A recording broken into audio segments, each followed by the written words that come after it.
आप जैसी बहादुर कौम, आप जैसी कामकाज करने वाली कौम, आप जैसी परिश्रमी कौम आज तक इतना पीछे क्यों है। 1576 दोपहर की 23 जून की दोपहरी में आपके साथ कंधे से कंधा लड़ा के 1000 हमारे मुसलमान उस हल्दी घाटी के पीले मिट्टी को लाल किया था। ये इतिहास गवाह है।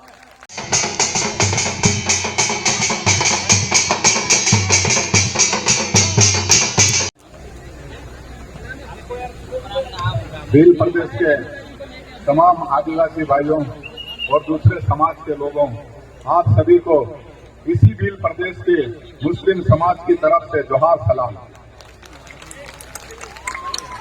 हम आपके साथ कंधे से कंधा मिला के खड़े हैं और खड़े रहेंगे, लेकिन इसके पहले भी खड़े थे, आप सबको पता है। लेकिन मैं इस आदिवासी समाज की दुर्दशा उसको देखकर हमेशा मेरा मन व्यथित होता है।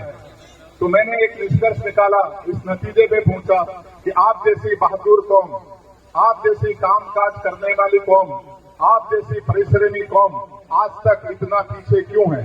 उसका सिर्फ एक ही कारण है कि आपके पास कोई रहबर नहीं है, आपके पास कोई नेता नहीं है जो आपको एक साथ संगठित कर सके। अगर आप संगठित हो जाते हैं तो ये पूरा इलाका आपका था, आपका है, आपका रहेगा, आपको कोई यहां से हिला नहीं सकता। मैं आपको एक बाज का एग्जाम्पल दूंगा। बाज पक्षी होता है जिसे हम लोग शाहीन कहते हैं, आप लोग ईगल कहते होंगे।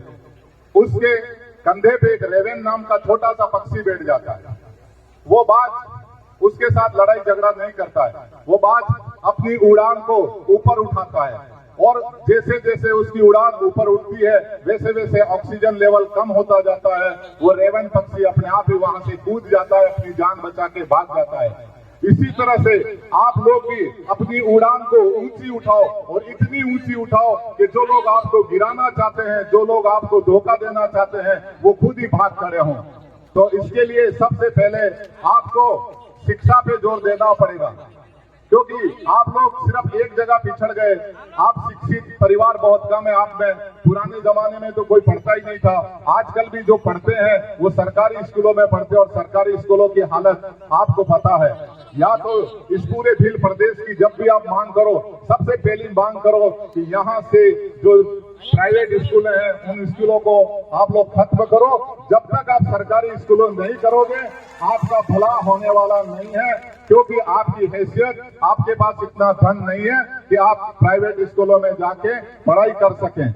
मेरा आप लोगों से अनुरोध है कि आप भील प्रदेश जिस हिसाब से आप प्रदेश मांग रहे हैं, मुझे नहीं लगता कि इस हिसाब से तो आपको जो 5 किलो अनाज मिल रहा है वो भी मिलने वाला आगे चल के। इसके लिए आपको ताबड़तोड़ रैलियां करनी पड़ेंगी, बहुत संघर्ष करना पड़ेगा। इतना जल्दी कभी किसी को कोई चीज आज तक न मिली है न आगे मिलेगी।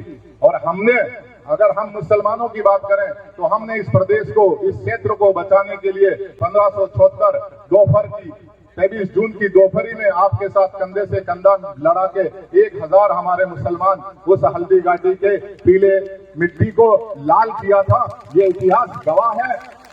और बरसों से हमारे नाम से इस पूरे क्षेत्र में एक बहादुरी का इनाम दिया जाता था, जो हम पठानों के नाम, हकीम खान सूर के नाम से दिया जाता था। लेकिन आजकल इन सरकारों ने वो इनाम भी बंद कर दिया, तो हमें दबाया गया। लेकिन हम अपनी जगह पे बैठ चुके हैं, हमें अब आवश्यकता नहीं है। हमने अपनी मेहनत और मजदूरी से हम आगे बढ़ने की कोशिश कर रहे हैं। लेकिन आपको ये क्षेत्र पूरा आपका है, आपको एकजुटता दिखानी होगी, वरना आप आगे नहीं बढ़ पाओगे।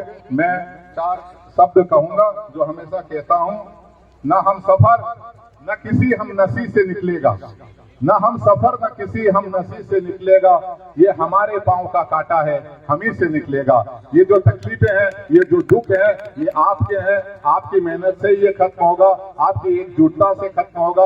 आपकी एकता को मैं सलाम करता हूं। आप बहुत एकजुट हो रहे हैं और आगे भी होंगे। इस बात का सबूत अभी इस इलेक्शन में दिया। आपने पूरे 10 लाख वोट दिए, इससे ये तो साबित हो गया कि आप एक हो गए हैं। लेकिन अभी बहुत जरूरत है आप लोगों को आगे अपने लिए काम करने की। और जहां तक हमारा सवाल है, मुसलमान आपके साथ कंधे से कंधा मिला के चल रहा है, तन मन धन, जहां भी हमारी जरूरत पड़ेगी हम आपके साथ हैं। जय भील प्रदेश, जय आदिवासी, जोहार सलाम आप सबको एक बार और।